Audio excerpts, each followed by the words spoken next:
Séculos antes da queda de Roma, a fronteira norte do Império na Europa havia se estabilizado ao longo dos rios Reno e Danúbio.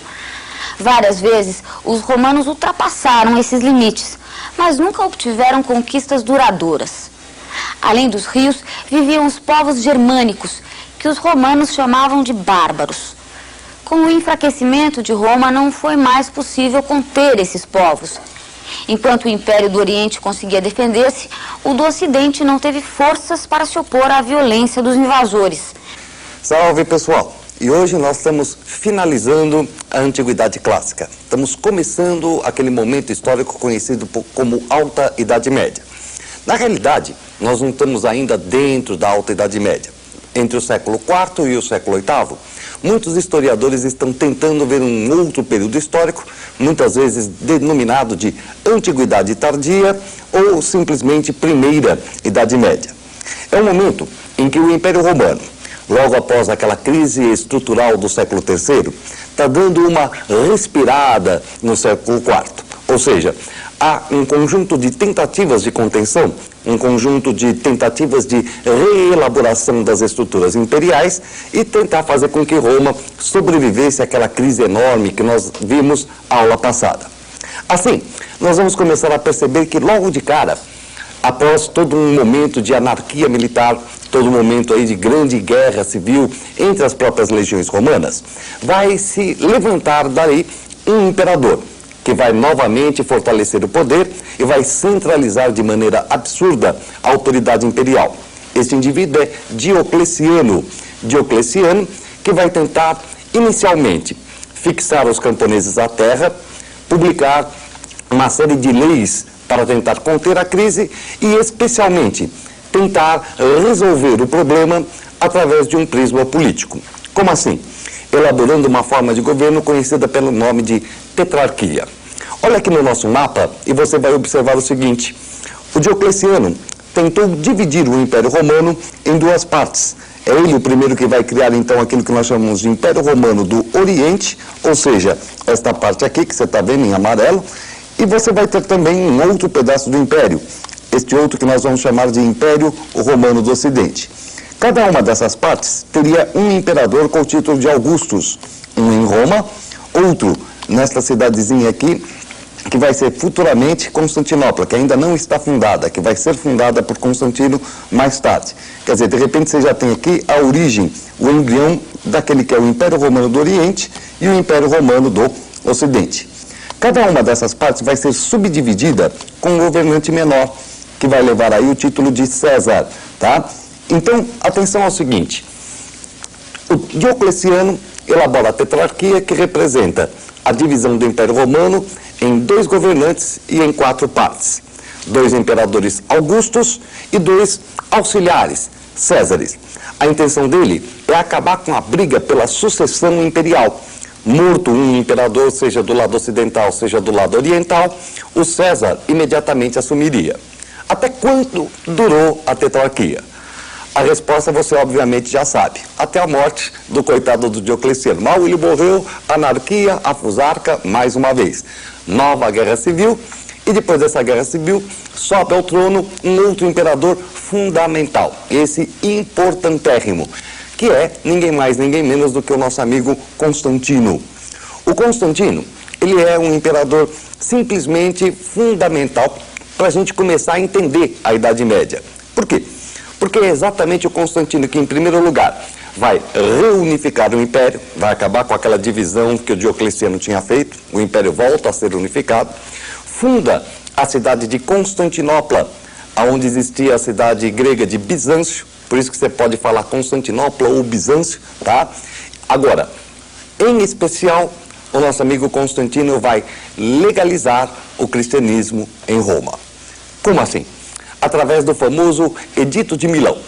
O Edito de Milão é exatamente aquele edito que vai legalizar o cristianismo. Depois de tantas perseguições, etc., de repente o cristianismo está sendo legalizado.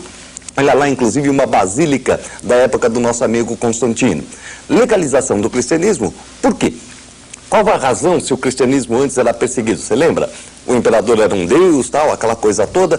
A razão é a seguinte: De repente, Roma é um barco que está afundando. Na hora que o barco está afundando, você está vendo lá os barquinhos salva-vidas indo embora, você percebe que você vai morrer, você está vendo a água subindo, você está vendo ali a água chegando no teu nariz. Você é capaz de se ajoelhar, rezar credo, salve rainha, pai nosso, em latim, sem nunca ter aprendido. Quer dizer, é o tal do desespero da salvação. Aquilo que você vai começar a perceber no caminho da tua casa para a tua escola, quando começar a chegar a época dos vestibulares. Você vai começar a notar quantas igrejas tem no caminho, quantos terreiros, você vai apelar para tudo. Esse tal desespero da salvação leva os romanos, então, a se refugiar numa religião que dava uma perspectiva futura, que é o caso do cristianismo. Brigar contra o cristianismo agora seria esmurrar a ponta de uma faca. Constantino, portanto, reconhece o novo momento histórico de Roma e elabora o quê? A legalização desse cristianismo. Por fim, nós vamos então perceber que já depois do governo de Constantino, um último imperador governará Roma de uma forma total, absoluta e garantida. Será Teodósio. A atitude do Constantino tinha dado tão certo que o Teodósio vai além do Constantino. Teodósio oficializa o cristianismo. Qual a diferença entre a legalização e a oficialização? A diferença é básica. O Constantino, ao legalizar, permitiu que o cristianismo fosse cultuado dentro de Roma. O Teodósio, ao oficializar, vai varrer as demais religiões e acatar, a partir de agora, apenas o cristianismo. Então, vamos dar uma olhadinha aqui no nosso resumo para você lembrar o que foi dito até agora. Olha só, em primeiro lugar, século IV, nós temos aí tentativas de conter a crise do século III. A primeira delas, nosso amigo Diocleciano e aquele governo de 2 imperadores e 2 Césares, a tetrarquia. Na sequência, Constantino, através da fundação de Constantinopla, tá? E o Edito de Milão. Qual é, fundamentalmente, o elemento básico, o fundamento básico desse Edito de Milão? Qual a importância do Edito de Milão? Justamente o fato de que ele, vejam, legaliza o cristianismo dentro do Império Romano. É a legalização do cristianismo. E, por fim, o nosso amigo Teodósio. Teodósio que vai fazer o quê? Oficializar o cristianismo. Portanto, a partir de agora varre-se, teoricamente, o paganismo dentro do Império. O cristianismo está oficializado, tá? E há uma última e definitiva divisão do Império Romano. Ou seja, nós temos aqui o nosso amigo Teodósio liquidando o Império enquanto unidade. Por fim, o Império está dividido em 2 partes definitivas. A parte oriental vai sobreviver durante a Idade Média. E a queda do Ocidente, a queda do Império Romano do Ocidente, desta parcela aqui, vai marcar o fim da Antiguidade e o começo da Idade Média. Para você ter uma ideia de como esses acontecimentos estão sendo vistos nesse momento histórico, nós trouxemos aqui para você um texto de um historiador deste momento, um historiador cristão. Ele se chama Idácio. O Idácio vai tentar exatamente fazer uma descrição religiosa de como a crise do Império está sendo assistida nesse momento histórico. E olha só o texto que o Idácio acaba nos trazendo. Dá uma olhadinha aqui com a gente, acompanha com a gente. Desolando a nossa terra, os bárbaros, tudo já é confuso e incerto. Desencadeiam-se 4 pragas mortais. O ferro dos soldados e dos tirânicos cobradores de impostos, que consomem todos os recursos do país. A fome, que chega ao extremo da antropofagia. A peste, que semeia cadáveres por todas as partes. As bestas ferozes, que alimentadas pela carne insepulta, infestam a terra. Você está percebendo aí uma clara analogia com aquele que é o Apocalipse. 4 pragas, as grandes 4 pragas do Apocalipse. E uma delas está chegando exatamente agora. Qual é a última grande praga que está faltando aqui para a gente liquidar a Antiguidade e entrar na Idade Média? Justamente a invasão dos germânicos, as invasões bárbaras. Século V, os nossos amigos já estão ali dentro do Império, acabando com o lado ocidental do mesmo e dando início àqueles que nós chamamos de reinos bárbaros. Diferentemente do que muita gente pensa, os bárbaros já estavam no Império antes, claro, da queda final, antes do ano de 476. Roma, em função da crise, perdendo suas tropas, aquela coisa toda, acaba muitas vezes colocando os bárbaros para lutar nos seus exércitos. É um regime que nós conhecemos pelo nome de federação. Essa federação, claro, é mais ou menos aquela velha história de você colocar o goleiro do time adversário para defender o gol do inimigo. Primeira bola mais violenta, ele sai da área sem problema nenhum. Bastou aparecer um bárbaro um pouco mais terrível, um pouco mais violento, e esses bárbaros, ao invés de resistirem, ao invés de defenderem o império, óbvio, adentram o império e liquidam com esse. É a pressão dos hunos. São os hunos que vão acabar empurrando esses bárbaros para o lado ocidental do império.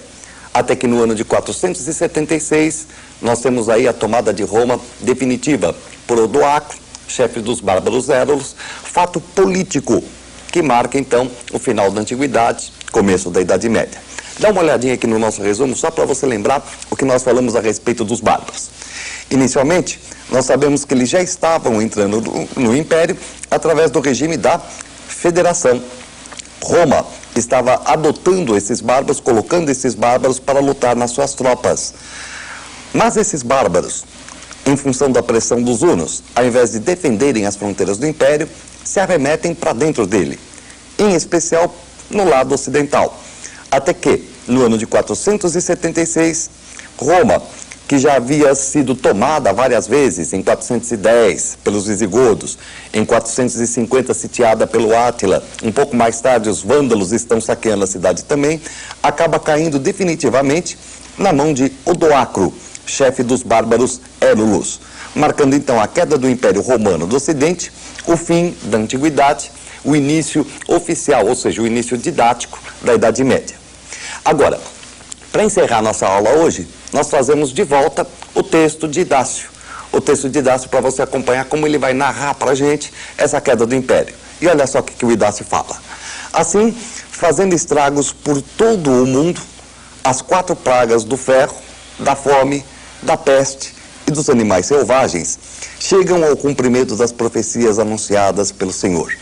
É a crônica de Idácio, encerrando o mundo antigo, encerrando o Império Romano do Ocidente. Na próxima aula, nós vamos ver que, um pouco depois, essa visão tétrica, essa visão trágica da queda do Império, vai ser substituída por uma visão extremamente otimista por parte da Igreja, que vai conseguir trazer os bárbaros para o seu lado. Mas isso já é assunto para a próxima aula.